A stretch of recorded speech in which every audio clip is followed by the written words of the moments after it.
मुखिया बोला, तेरी बेटी की दहेज के लिए पैसा दे दूंगा, लेकिन तेरी बेटी गीता को एक रात मेरे साथ सोना पड़ेगा। कहानी शुरू होती है गांव के एक छोटे से कोने में, जहां ज्यादातर लोग खेती करके अपना गुजारा करते थे। वहीं एक गरीब किसान परिवार रहता था।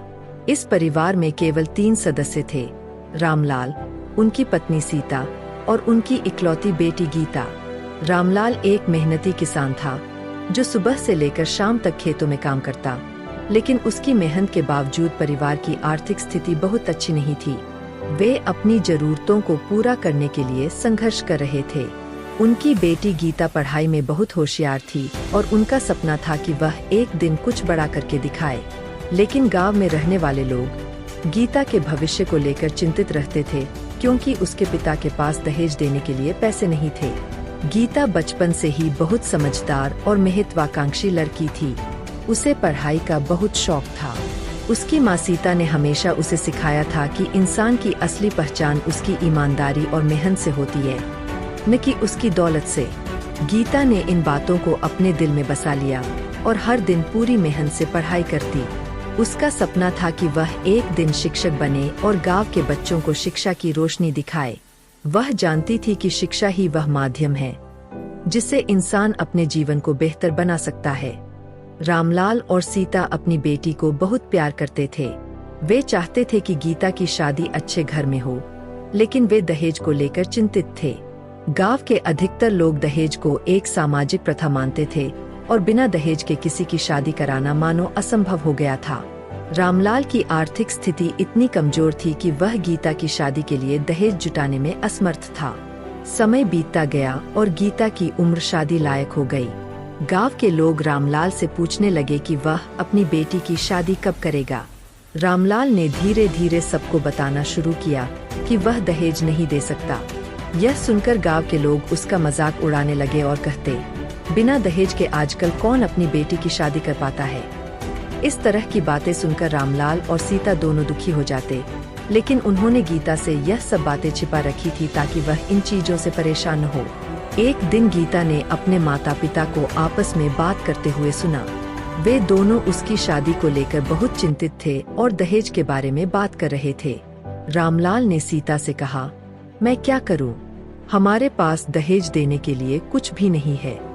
अगर हम दहेज नहीं देंगे तो हमारी बेटी की शादी कैसे होगी? यह सुनकर गीता को बहुत दुख हुआ। उसने अपने माता पिता से कहा, पिताजी, आप दहेज की चिंता न करें।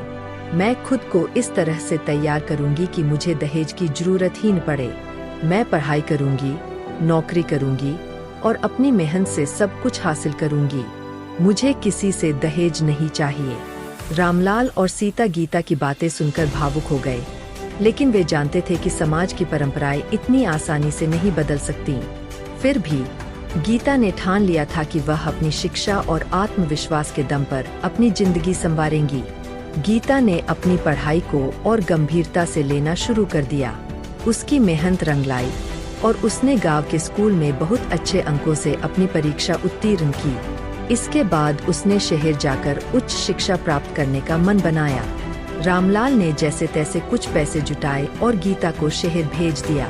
गीता ने शहर में दाखिला लिया और बहुत मेहनत से पढ़ाई की। वह जानती थी कि उसकी सफलता ही उसके माता पिता के संघर्षों का समाधान है। शहर में पढ़ाई के दौरान गीता को कई कठिनाइयों का सामना करना पड़ा, लेकिन उसने कभी हार नहीं मानी। उसने अपने लक्ष्य पर ध्यान केंद्रित रखा और अंततः वह अपने कॉलेज की टॉपर बनी। उसकी मेहनत और लगन को देखते हुए उसे एक प्रतिष्ठित विद्यालय में शिक्षक की नौकरी मिल गई। यह उसके और उसके परिवार के लिए एक बड़ी उपलब्धि थी।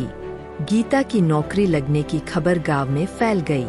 अब लोग उसकी तारीफ करने लगे, लेकिन कुछ लोग अब भी यह सोचते थे कि गीता की शादी के लिए दहेज की जरूरत होगी।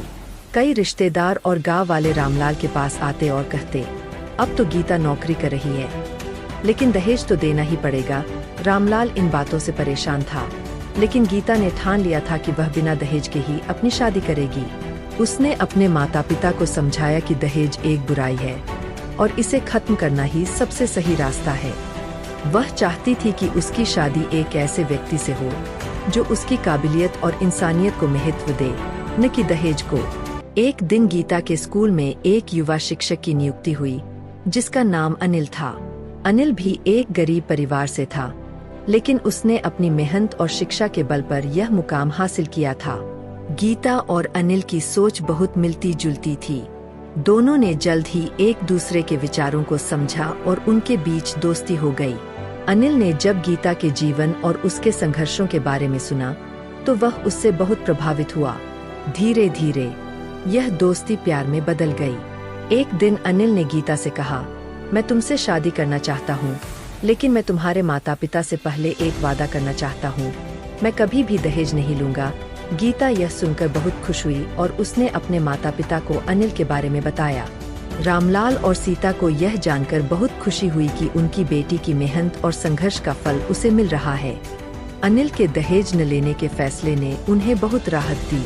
गीता और अनिल की शादी बिना दहेज के धूमधाम से हुई। इस शादी ने पूरे गांव में एक मिसाल कायम की। गांव के लोगों ने देखा कि बिना दहेज के भी एक खुशहाल शादी हो सकती है। धीरे धीरे इस घटना का प्रभाव गांव के अन्य परिवारों पर भी पड़ा और लोगों ने दहेज जैसी कुप्रथाओं से दूर रहना शुरू कर दिया। गीता और अनिल ने मिलकर गांव के बच्चों को पढ़ाने और उन्हें दहेज के खिलाफ जागरूक करने का बीड़ा उठाया।